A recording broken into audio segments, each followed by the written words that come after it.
Hello, everyone. This is Miss McConnell, and I'm coming to you live from Diary of a Sing. And you might be a little bit confused. I had a stroke, and for some reason, that resulted in me becoming a Punjabi, uh, sick man. Very, very, very sick man. Sorry. No, just kidding, y'all. This is Diary of a Sing. Have not been here for quite some time, but I was kind of that's a shout out to the late great Michael Brooks. He used to do a lot of these different compilations. He did Right Wing Mandela. He did Nation of Islam, Barack Obama. And that actually brings us into the topic that I wanted to discuss today, Islamophobia. And I think that this has been a topic that has been pretty prevalent within a lot of circles that I'm a part of. It's been prevalent in a lot of the Muslim circles, a lot of the West and South Asian brown people's circles, as I like to call it. Um, but one of the things that I think that people are talking about is the misnomer of Islamophobia. And so that's what I wanted to talk about a little bit today, because I think it's quite obvious to people who experience it, this phenomenon, that it's not really a phobia. And so it's hatred. And I think that one of the real aspects of Islamophobia or anti Muslim hatred is probably a little bit more accurate. Is that it's racialized. There's a lot of people that get swept up into it. I myself, I'm a member of the Sikh faith, or Sikh faith as we pronounce it, but I have nothing to do with the Islamic faith tradition, other than I am in solidarity with my brothers and sisters of other faiths. I do not believe in supremacy of any kind. And as a Sikh, we are commanded to actually appreciate that all humans are created equal. And so, in that vein, I cannot see a distinction between myself or somebody else of a different faith, other than we just have different cultures and practice something different. Our inherent value is not any different. So, one thing that I have known for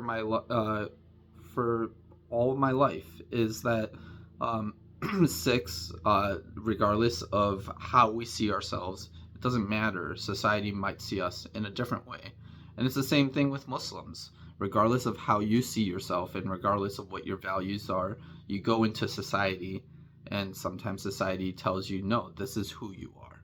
And so that's what this type of bigotry does to people. Um, and people don't differentiate between West Asians. So we are not going to use the colonial term Middle East here. I just said it, but for academic reasons. But West Asia. So the peoples of West Asia, the brown peoples of West Asia, the Arab people, or the Arabs, the Persians, Iranians, as well as their populations of West Asia, they have their peoples, regardless of religion, are swept up into what we call Islamophobia or anti-Muslim hatred. So the South Asians, the peoples I come from, who can include many different faiths, including mine, the Sikh faith, we all get swept up into this. So one of the things that I want to make sure people understand is solidarity matters, but it also matters how do people see you.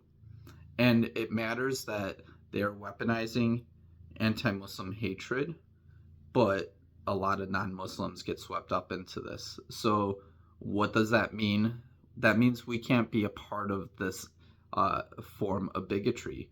And we would not have to be self-interested in order to oppose bigotry. But also, it's true that if you're a member of the Hindutva political ideology, which is a Hindu nationalist ideology, and you don't want solidarity with the other groups of West and South Asia that are brown people impacted by anti-Muslim hatred, then you're serving a means that to an end that is going to hurt you and your own people as well.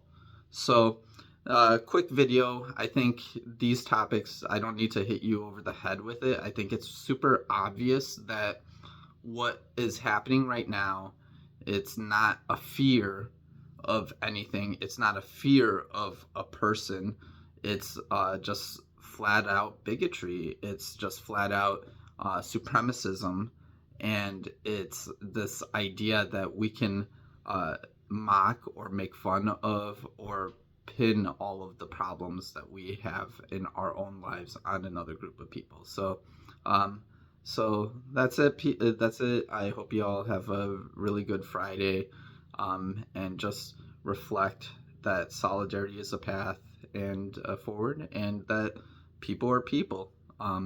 So, and they get to experience their culture in their way, and if they're not hurting anybody and their culture is different than yours, then I don't know, just make friends with them and realize that in that process, you're probably going to be experiencing way yummier food than you had before. So I'll leave you with that.